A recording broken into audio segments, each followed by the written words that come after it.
এরপর ধারে মাল ক্রয় 50,000 টাকা।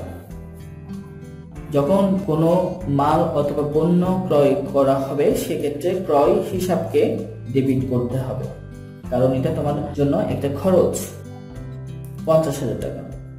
আর অন্যদিকে যেহেতু এটা ধারে ক্রয় করা হলো সেজন্য তোমার, অর্থাৎ তুমি ধারে ক্রয় করেছো তার অর্থ হচ্ছে তুমি টাকাটা ওনাকে পরিশোধ করোনি, শুধু পণ্যটা এনেছো কিন্তু নগদ অর্থ এখনো দাওনি, সেজন্য এটিকে বলা হচ্ছে ধারে। তাহলে এই যে ধারে বলার কারণে তোমার পাওনাদার নামক দায় বৃদ্ধি পাচ্ছে, পাওনাদার হিসাব ক্রেডিট 50,000।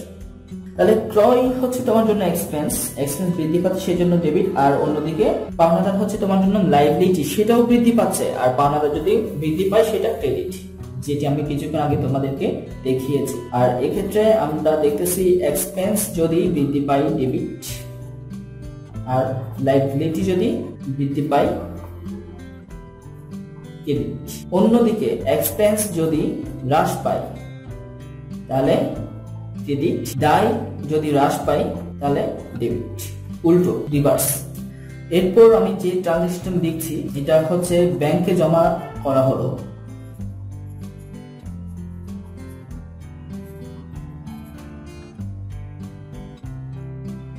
70,000 টাকা। এক্ষেত্রে যখন কোনো নগদ অর্থ ব্যবসা থেকে উত্তোলন করে ব্যাংকে জমা করা হয় সেক্ষেত্রে সেটি ব্যাংক নামক সম্পদ বৃদ্ধি পায়, সেজন্য ব্যাংক হিসাব হয় ডেবিট। আর নগদ অর্থ কমে যায় বলে নগদান হিসাব হচ্ছে ক্রেডিট। তাহলে এখানে একটি অ্যাসেট বৃদ্ধি পাচ্ছে সেজন্য ডেবিট, এখানে অন্য একটি অ্যাসেট হ্রাস পাচ্ছে সেজন্য ক্রেডিট। তাহলে আমরা এখান থেকে বুঝতে পারলাম একটা অ্যাসেট বাড়ছে সেজন্য ডেবিট, অন্যদিকে একটা অ্যাসেট কমছে সেজন্য ক্রেডিট। তাহলে হচ্ছে বন্ধুরা, আশা করি তোমাদের এক্সপেন্স, অ্যাসেট, লাইবিলিটি এবং ইকুইটি এই চারটা জিনিস তোমাদের ক্লিয়ার। বন্ধুরা এখন আমরা যাব হচ্ছে রেভিনিউতে, দ্যাট মিন্স আয়। যেমন হচ্ছে আমরা সাধারণত ব্যবসা থেকে আয় হয়ে থাকে নরমালি তোমার বিক্রয় থেকে। দেখলাম পণ্য বিক্রয় 1 লাখ টাকা, এক্ষেত্রে পণ্য বিক্রয় করা হচ্ছে 1 লাখ টাকা। তাহলে আমাদের নগদ নামক অর্থ অর্থাৎ নগদ নামক সম্পদ বৃদ্ধি পাচ্ছে এবং বিক্রয় নামক আয় হ্রাস পাচ্ছে। নগদ নামক সম্পদ বৃদ্ধি পাচ্ছে, দ্যাট মিন্স আমি বিক্রয়ের ফলে আমার নগদ অর্থ ব্যবসায় আসছে সেই জন্য সেটা ডেবিট। আর আয় আমার রেভিনিউ বৃদ্ধি পাচ্ছে, রেভিনিউ যদি বৃদ্ধি পায় সেটা ডেবিট। তাহলে হচ্ছে বন্ধুরা আমরা এখান থেকে দেখলাম আমার বিক্রয়ের ফলে নগদ টাকা আসছে, তাহলে সম্পদ যদি বৃদ্ধি পায় ডেবিট। অন্যদিকে আয় যদি বৃদ্ধি পেয়ে থাকে সেটা ক্রেডিট। তাহলে এখান থেকে আমরা রেভিনিউ ধারণাটা মানে আয়ের যে ধারণা সেটা ক্লিয়ার হলো। অন্যদিকে অ্যাসেট যদি হ্রাস পায় তাহলে হবে কি ক্রেডিট, আর রেভিনিউ যদি হ্রাস পায় হবে ডেবিট।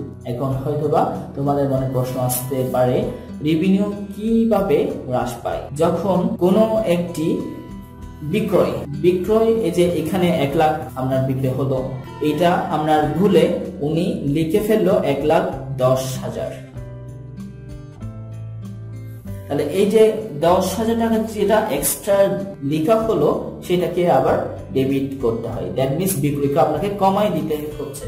এটার নাম হচ্ছে ভুল সংশোধনী যাবে না, এটি অন্য কোনো একদিন আমি আপনাদেরকে বুঝিয়ে দিব। স্যার অনলাইন স্কুলের সাথে থাকলে আশা করি আপনারা সবকিছু জেনে যাবেন পর্যায়ক্রমে। দেন বিজ্ঞাপন বাবদ চেক প্রদান,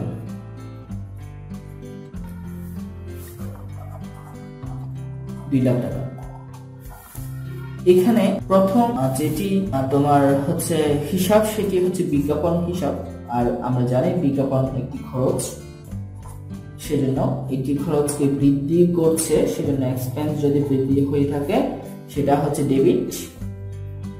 আর এটি যেহেতু চেকে প্রদান করা হচ্ছে আমার ব্যাংক থেকে অর্থটা কমে যাবে সেজন্য ব্যাংক নামক সম্পদ হ্রাস পাওয়ার দরুন ব্যাংক হিসাব হবে ক্রেডিট। ব্যাংক আমার একটা সম্পদ, ব্যাংক যেহেতু হ্রাস পাচ্ছে সেজন্য এটি আমার অ্যামাউন্ট হবে 2 লাখ।